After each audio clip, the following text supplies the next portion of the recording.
Oke guys dan teman-teman, saya akan memulai bacaan pada hari ini dengan berdoa. Tuhan Yesus, terima kasih oleh karena berkat dan penyertaan-Mu pada hari ini saya dapat belajar dan juga dapat memiliki kesempatan untuk mengerjakan tugas. Tuhan, kiranya Engkau memberkati dari awal hingga akhir, hingga pelajaran ini dan tugas ini dapat berjalan dengan lancar dan tugas akan dikerjakan dengan baik dan tanpa melewati deadline. Tuhan, kiranya Engkau memberkati dan membantu. Dalam nama Tuhan Yesus, Abel sudah berdoa dan bersyukur. Haleluya, amin. Perkenalkan, nama saya Belvanola Erdin Swite dengan NIM 22S10296. Di sini saya akan menjawab pertanyaan untuk mengerjakan tugas, yaitu mengenai atau dengan tema hubungan antara agama dan juga hubungan positif antara agama dan kebahagiaan.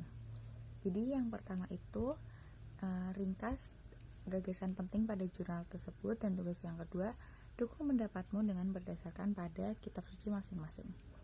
Jadi saya akan menjawab yang pertama, yaitu bahwa dalam negara Swedia mungkin bukan agama itu sendiri yang meningkatkan tingkat kebahagiaan, melainkan dengan sosialisasi dengan individu yang berbeda pemikiran dan pandangan hidup yang sama melalui persepsi atau perspektif yang sama juga. Jadi menyelidiki pengaruh dimensi pribadi dan batin terhadap kebahagiaan dengan menyelidiki di mana sih orang ini merasakan kehadiran Tuhan, juga membawa bukti bahwa apa sih efek-efek atau apa sih yang kita rasain, apa dampak positif yang kita rasain pada tingkat kebahagiaan. Nah, tapi dalam penelitian ini tidak ditemukan bukti antara doa dan juga tingkat kebahagiaan. Variabel lainnya yaitu memiliki pengaruh terhadap kebahagiaan itu sendiri. Dan faktor yang mempengaruhi kebahagiaan manusia itu, yang pertama dari penelitian tersebut itu yaitu ada faktor sosial ekonomi. Terus yang kedua ada faktor budaya, dan yang ketiga ada faktor lingkungan. Orang yang percaya pada Tuhan, hidupnya akan baik-baik saja.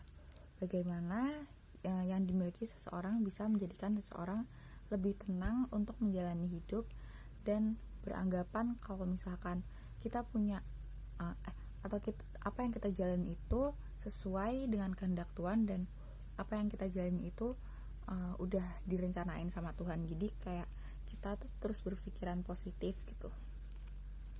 Nah, tapi agama juga tidak selalu membawa kebahagiaan.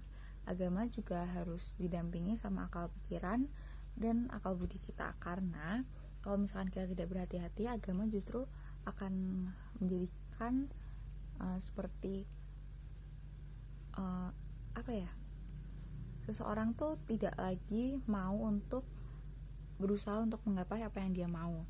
Dia tuh terlalu pasrah, atau dia tuh udah tidak mau melakukan apa yang seharusnya dia kejar, karena dia tuh menganggap kalau misalkan semuanya itu tuh udah diatur sama Tuhan, jadi kita tidak perlu untuk mengejar sesuatu tersebut karena itu akan diberikan kepada kita.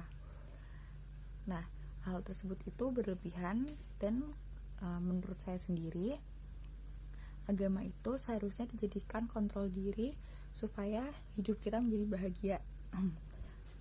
Karena dari Yesaya 30 dari Alkitab, Yesaya 30 ayat 18 berkata, sebab itu Tuhan menanti-nantikan saatnya hendak menunjukkan kasih-Nya kepada kamu. Sebab itu Ia bangkit hendak menyayangi kamu. Sebab Tuhan adalah Allah yang adil. Berbahagialah semua orang yang menanti-nantikan Dia.